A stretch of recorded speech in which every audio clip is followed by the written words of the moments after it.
Welcome to Maharashtra E academy. MSBT डिप्लोमाकडनं 4 जुलै 2024ला एक सर्क्युलर आलेला आहे। त्या सर्क्युलरनुसार जे विद्यार्थी आय स्कीममध्ये शिकत आहेत, सेकंड इयरला आय स्कीममध्ये शिकत आहेत, अशा विद्यार्थ्यांना इथे OTO म्हणजे वन टाइम अपॉर्च्युनिटी ते देण्यात येत आहे। बघा आता कोणते विद्यार्थी इथे इलिजिबल आहेत ॲडमिशन घेण्यासाठी 5th सेमिस्टरला, हे आपण आजच्या व्हिडिओमध्ये डिस्कस करणार आहे।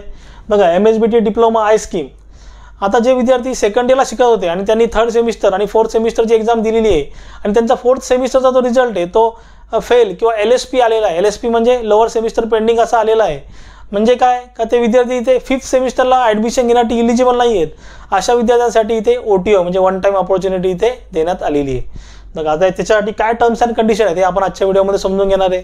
बघा असेच तुम्हाला पुढच्या येणाऱ्या व्हिडिओचे अपडेट हवे असतील तर आपलं जे टेलिग्राम चॅनल आहे महाराष्ट्र ई अकॅडमी, जे टेलिग्राम चॅनल तुम्ही जॉईन करा, त्याची लिंक तिथे डिस्क्रिप्शनमध्ये देण्यात आलेली आहे। बघा आता टर्म्स अँड कंडिशन समजून घेऊ, कुठले विद्यार्थी इथे इलिजिबल आहेत। बघा MSBT डिप्लोमा आय स्कीममध्ये जे विद्यार्थी सेकंड इयरला शिकत होते त्यांच्यासाठी ही अपॉर्च्युनिटी आहे।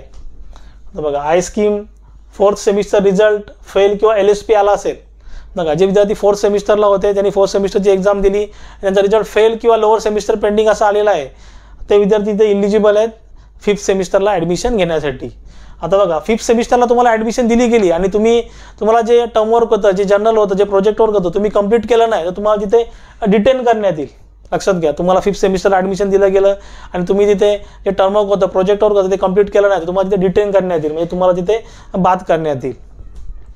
मग आता 3rd पॉईंट इथं इम्पॉर्टंट पॉईंट आहे, कारण या 3rd पॉईंटवरतीच तुम्हाला तिथे पुढे समर 2025ची एक्झाम द्यायची आहे। बघा ज्यासुद्धा KT तुम्हाला लागलेल्या आहेत 3rd सेमिस्टर आणि 4th सेमिस्टरला ज्यासुद्धा KT असतील त्या KT तुम्हाला तिथे क्लिअर करायचे आहेत। त्या KT क्लिअर करण्यासाठी तुम्हाला विंटर 2024ची जी एक्झाम आहे, दिवाळीच्या आसपास ती एक्झाम होते, तिथे तुम्हाला ज्या KT तुम्हाला क्लिअर करायचे आहेत आणि तुम्हाला मिनिमम इलिजिबिलिटी क्रायटेरिया जिथे सॅटिस्फाय करायचं आहे। समजा ॲज्युम करू तुम्हाला तिथे 7 KTs आहेत, तर 7 KTs पैकी तुम्हाला तिथे ॲटलिस्ट 3 सब्जेक्ट तरी तुमचे तिथे क्लिअर करावे लागतील आणि तुमचं फर्स्ट इयर जे आहे ते ऑल KT तिथे क्लिअर पाहिजेत।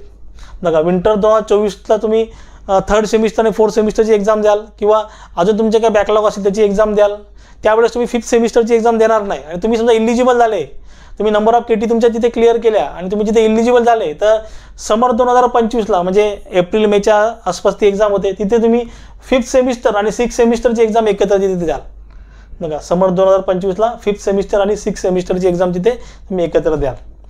आता बघा तुम्हाला OTO मध्ये रजिस्ट्रेशन करायचं आहे तर त्याची लिस्ट तुम्हाला इन्स्टिट्यूटकडनं भेटेल, ते तुमचं ज्या कुठल्या कॉलेजमध्ये तुमचं ॲडमिशन आहे तुम्हाला तिथे इन्फॉर्म केलं जाईल किंवा तुम्ही स्वतः जाऊन तिथे तुमचं नाव चेक करू शकता, तुमचं नाव तिथे आहे का नाही ते। आता बघा आता OTOसाठी रजिस्ट्रेशन करण्याची फीज आहे ती 200 रुपये प्लस तुम्हाला एक अंडरटेकिंग द्यायचं आहे। बघा हे जर अंडरटेकिंग तुम्हाला हवं असेल, आता अंडरटेकिंगचा फॉर्मॅट तुम्हाला हवा असेल तर आपलं जे टेलिग्राम चॅनल आहे त्याच्यावरती मी तिथे जी PDF फाईल पोस्ट करेन आणि टेलिग्राम चॅनलची लिंक तिथे डिस्क्रिप्शनमध्ये अवेलेबल आहे।